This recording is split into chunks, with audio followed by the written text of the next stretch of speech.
Hey everyone, welcome back to the channel. This is Lisa and welcome back to the farm. I am sitting out here on my favorite granite bench out by the turkeys and the chickens and the pigs, and you'll notice that as we do this video. But I wanted to talk to you today about an exciting challenge we are doing, and the challenge was put out by Rich at the Old Swedes Farm and Annette at the Cow Emporium, and I've put both of their links down below in the description box, so check them out. Now, what is the challenge, you say? Well, let me tell you. Hashtag $50 February 2023. The challenge is to raise, grow, harvest, forage, and hunt for all the food you will need in February 2023. That's to feed your family for the entire month. So you might be thinking, okay, I'm done now. No, this is really cool. This is such a great idea with all the crazy stuff going on in this world. And the bottom line is, a lot of us homesteaders or farmers or hobby farmers, whatever you want to call it, let's face it, there's a million names. The bottom line is we're in a beautiful community of like-minded people, and we're all working towards achieving self-sustainability.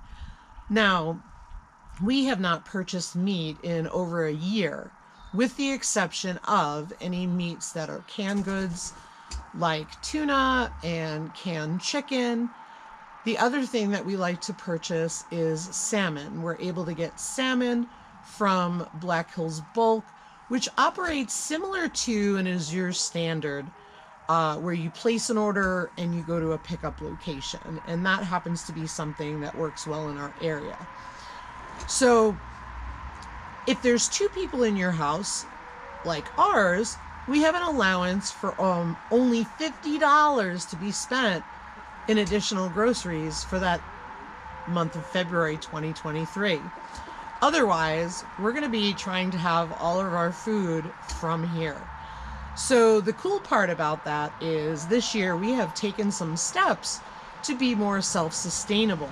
I forgot to add that in addition to the canned meat and the fish that we buy from Black Hills Bulk, I did want to mention that we do purchase beef from a local rancher, and that's how we get our beef. And the reason why is because we do not have sufficient land to raise cows.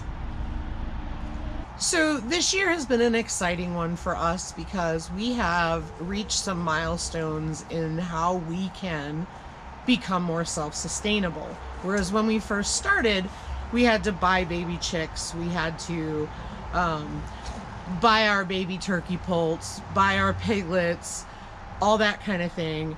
Now we're at the stage in our homestead where we are trying to breed animals so that way we are able to breed animals for more meat for our homestead.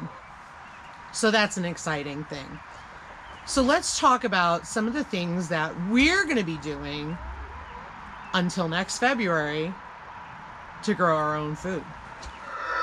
So I'm just going to give you a quick list of all the things that we are going to be doing on our homestead in order to grow, raise, forage, hunt for food to feed our family for the month of February 2023.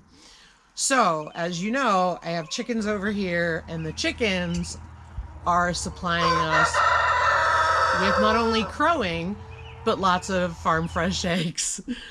We also have turkeys over here, and the turkeys are breeding turkeys, and they've also supplied us with turkey eggs. And so with the turkey eggs, we've been able to hatch additional turkeys, and they will become our meat turkeys. So they will become part of our feed for next year. In addition to the turkeys, we also have 2 sets of breeders of Kune pigs. And so our breeding pigs, we are optimistic that our females are currently pregnant, and we are hopeful that we will also have piglets the end of July and the beginning of August. So not only do we plan to sell those piglets, but we also want to keep some to raise meat. Previously, we have raised 2 Mangalitsa Duroc and Berkshire crosses, and they were about 600 pounds the day they went to the processor. We came home with 413 pounds of homegrown pork, which we're still working on. Each year we raise meat birds. We raise meat chickens. So in the past, we started with 16. We've gone up to 26. Now we're at 32 meat birds that we have. And what I love to do with that is we end up processing them, putting them in the freezer whole. When we do that, we then take it out, and because there's only 2 of us, we like to part down the chicken, and then I'm able to make broth, and we're able to get a couple of dinners out of it and some lunch. So that's another thing that we're raising on the farm. One of the other things that we're also working this year to get better at, because we've had some struggles in the past, is gardening. Outdoor gardening is very much a struggle here in South Dakota, and we have about 78 days to produce things. So I have started growing in the greenhouse, and I've also started indoor hydroponics because my goal is to make sure that we have food growing 365 days a year here, which will help extend our season. However, we will do our best to grow in the greenhouse this summer, as well as grow in the outside garden and the hydroponic garden. We also plan to grow some herbs as much as we are able to, given our short season.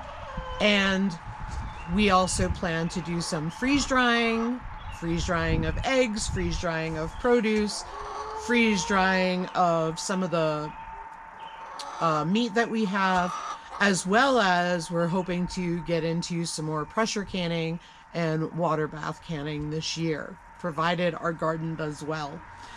We also hope to continue dehydrating food, and that's all the ways that we can store food long term and have it ready for this challenge. Some of the last things that I'd like to point out that we plan to do, which are things we already do, and that is Ryan hunts. I don't hunt, but Ryan does. And when he brings home something that he has hunted, that meat comes to our family. And him and I process it, and that also gets handled, put in the freezer, and we have that for ourselves. Last year, he was able to get an antelope tag, which is a lottery system here, like several things are in South Dakota. And so we are hoping to have another antelope or a turkey or something that he was able to hunt. We also do a lot of fishing. We do a lot of ice fishing whenever we can in the wintertime, and we also bring that fish home. We usually try to catch rainbow trout or brook trout because they're really good fish to feed our family with. We also like to do open water fishing, which is just when the water is not frozen. So that's what they call it out here in South Dakota. So we will also be doing some summertime fishing and freezing some of the fish that we get, or freeze drying it or dehydrating it or even smoking it, so that way we have trout available to us next year. So I think I covered everything. For folks who regularly watch our channel, you're pretty familiar with a lot of the things that we do, and you're pretty familiar with our journey and how it's changed, but I know that there's been a lot of new people who have come in, and I want everybody to know some of the things that we're doing. So there's a whole bunch of other channels that are participating in this challenge, and I'm going to put all their links down below in the description box so you can check them out and you can see how everybody does. And if you're interested in joining this challenge, I'm going to refer you back to Rich at the Old Swedes Farm and Annette at the Cow Emporium. I'm sure that you can find their email address on their about pages. So I would reach out to them first. That way you can talk to them about joining the challenge and how to go about that. So, well, we're really excited about all of this. So I hope that you will follow along. I hope that you will come watch and see how everybody does for this challenge, because it's really, really exciting.